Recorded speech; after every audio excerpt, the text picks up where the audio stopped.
జనచైతన్య వేదిక ఆధ్వర్యంలో అక్రమ భూ కేటాయింపులను నిరసిస్తూ గుంటూరులో చర్చాగోష్ఠి నిర్వహించారు. కార్యక్రమంలో మాజీ మంత్రులు వడ్డే శోభనాద్రీశ్వరరావు, పేర్ని నాని, మాజీ ఎమ్మెల్యే మస్తాన్ వలి, మాజీ MLC K S Lakshmanarao, సామాజికవేత్త doctor Vasundhara కుర్రాతో పాటు పలువురు మేధావులు పాల్గొన్నారు.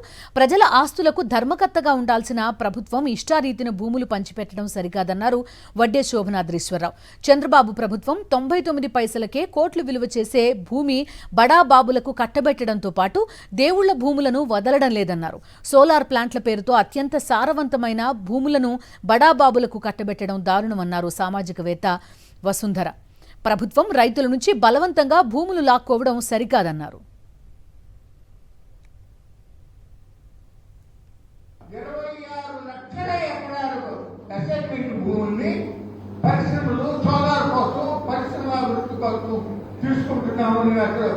అసెంబ్లీలో బిల్లు పాస్ చేసేవారికి ఇంతకన్నా దుర్మార్గం ఇంకోటి ఉంటుందా అని నేను అడుగుతా ఉన్నాను. ప్రభుత్వం చాలా తప్పిది.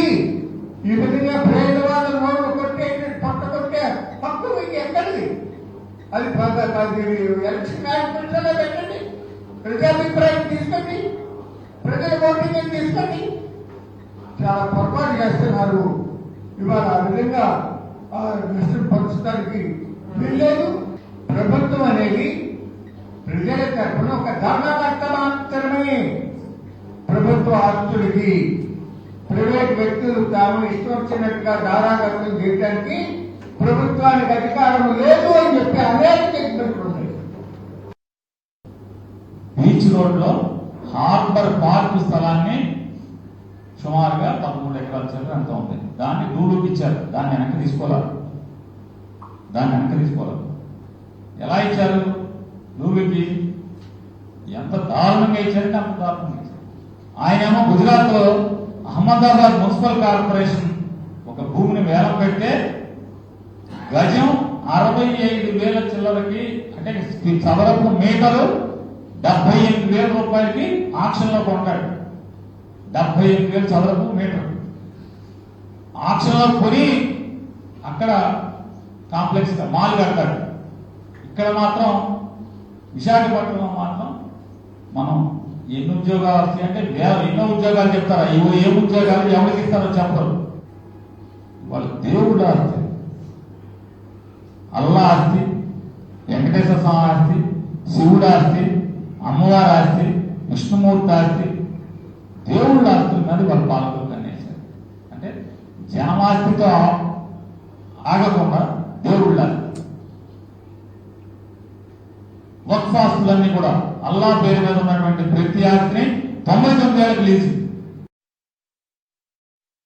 రైతుల్నే బ్రోకర్లుగా మార్చి అటు ఇండో సోలార్ వాళ్ళు, ఇటు రాజకీయ నాయకులు కలిసి చేస్తున్నటువంటి దీంట్లో వాళ్ళకు ప్రచారం చేశారు. ఖరీదు రైతు ఉద్యమంలో మీ పొలాలు మర్యాదగా ఇస్తే ఇవ్వండి 20 లక్షలకి, లేదంటే ఆటోమేటిక్ గా మీ పొలాలు మేము తీసేసుకుంటాము, అప్పుడు మీకు 1 రూపాయి రాదు, ఏదైనా మీరు కోర్టుకి వెళ్తే వచ్చేది 12 లక్షలే అని ఈ విధంగా బెదిరించి కేసులు పెట్టి బ్రోకర్లను పెట్టి ఒక 2,500 ఎకరాలు అయితే సేకరించారు. 1,300 ఎకరాలకి డబ్బులు ఇచ్చినట్టుగా చెప్తున్నారు రైతులు. కానీ గొప్ప విషయం ఏంటంటే రైతు ఉద్యమ నాయకులు కానీ రైతులు కానీ 65 మంది హైకోర్టులో దీన్ని మేము భూములు ఇవ్వమని చెప్పి నేషనల్ గ్రీన్ ట్రిబ్యునల్ తో పాటుగా 65 మంది హైకోర్టులో పిల్లు వేశారు. ఖరీదు ఉద్యమం జరుగుతూ ఉంది. ఇక మీదట కూడా ఖరీదు ఉద్యమంలో రైతులు ఇప్పుడున్నటువంటి ఈ విజయాలను స్ఫూర్తిగా తీసుకుని ప్రజా ఉద్యమాలకి ఖచ్చితంగా ప్రభుత్వాలు తలవంచక తప్పదని చెప్పేసి వాళ్ళు తెలుసుకున్నారు. ఇంకా ఖరీదును మాత్రం ఏ ప్రభుత్వం ఆక్రమించలేదు, ఖరీదు సహజ సంపదని తీసుకోలేదు, ఖరీదు రైతు ఉద్యమం ఆగలేదు.